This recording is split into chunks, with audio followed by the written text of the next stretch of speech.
Hello friends, educational मंदिर में आप सभी का स्वागत है। आज की वीडियो में हम हिस्टोरियोग्राफी के कुछ क्वेश्चंस सॉल्व करेंगे। ये सभी क्वेश्चंस जो हैं वो यूजीसी नेट के प्रीवियस ईयर पेपर में आए हुए हैं और इन सब के मैंने वही आंसर बताए हैं जो कि यूजीसी ने सही माने हैं। तो चलिए शुरू करते हैं। पहला क्वेश्चन है, निम्नलिखित में से किसने रांके के वस्तुपरक एवं निष्पक्ष इतिहास के ऊंचे दावे के संबंध में गंभीर संशय व्यक्त किया है? जॉर्ज वेटेज, ई एच कार, एनरिक वान साइबेल और डोव। तो ई एच कार ने जो है वो संशय व्यक्त किया है। नेक्स्ट क्वेश्चन है, इतिहास लेखन के समय इतिहासकार की जवाबदेही के संदर्भ में निम्न में से कौन सा कथन सही नहीं है? ऑप्शन ए, इतिहासकार की मूल नैतिक जिम्मेदारी होती है कि वह वस्तुनिष्ठ और सत्य बताए। तो ये सही है। इतिहासकार की निष्ठा उस प्रयोजन के प्रति होनी चाहिए जिसकी वह वकालत कर रहा है। यह जो कथन है वो सही नहीं है। ऐतिहासिक तथ्यों के लिए इतिहासकार में सिर्फ जीवित लोगों के प्रति जवाबदेह है बल्कि मृत लोगों के प्रति भी है। ये भी सही है। इतिहासकार को ऐतिहासिक तथ्यों में तोड़ मरोड़ नहीं करनी चाहिए। ये भी सही है। तो जो सही नहीं है वह है ऑप्शन बी। अगला क्वेश्चन है, इतिहास वर्तमान और अतीत के बीच होने वाला अंतहीन संवाद है। यह उक्ति किसकी है? Lord Acton, Leopold von Ranke, E H Carr, G R Elton. तो ई एच कार की जो है वो यह युक्ति है।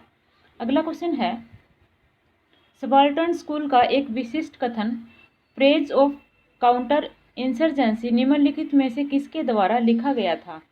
David Arnold, Gayatri Chakravorty स्पिवोक, Ranjit Guha, Dipesh Chakraborty.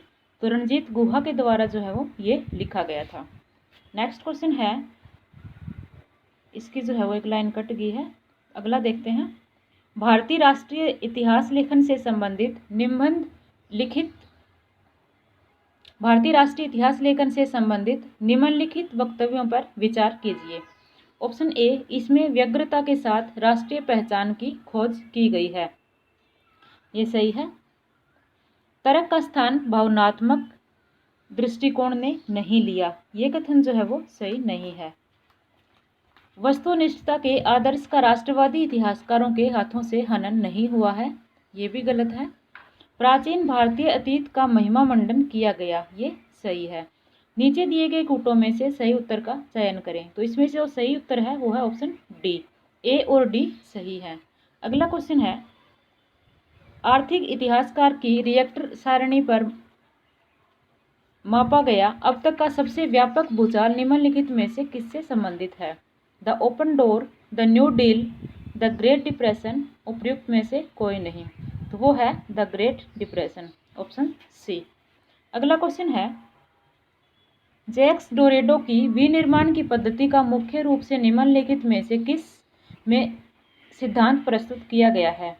Of grammatology, speech and phenomena, writing and difference. उपयुक्त में से कोई नहीं।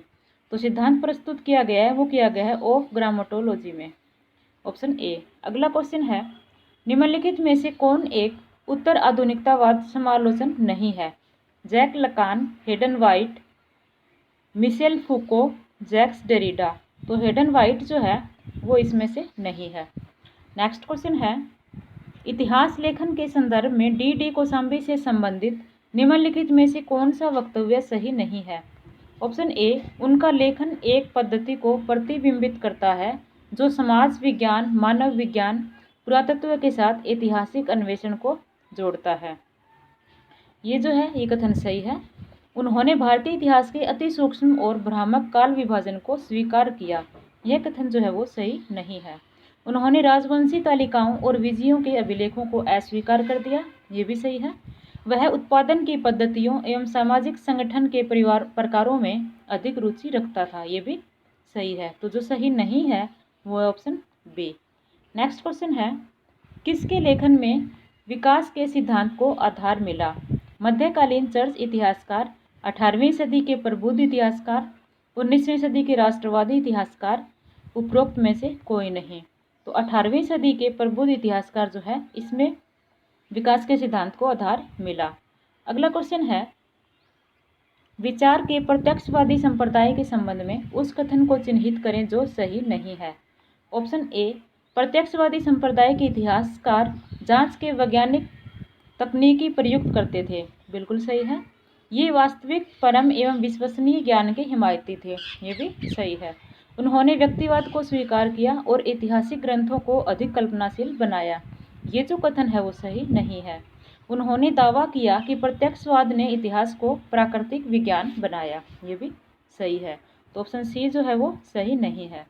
अगला क्वेश्चन है, राष्ट्रीय इतिहास लेखन से संबंधित निम्नलिखित कथनों पर विचार करें। ऑप्शन ए, भारतीय राष्ट्रीय इतिहास लेखन पूर्वाग्रहण औपनिवेशिक लेखन की प्रतिक्रिया थी। तो ये जो कथन है वो सही कथन है। इतिहास लेखन के अंतर्गत विभिन्न स्वरूपों में बृहत्तर विषयों को शामिल करते हुए एक भारतीय खोज की गई। ये भी सही है। भारतीय इतिहास का महिमा मंडन मुख्य उद्देश्य नहीं था। ये कथन गलत है।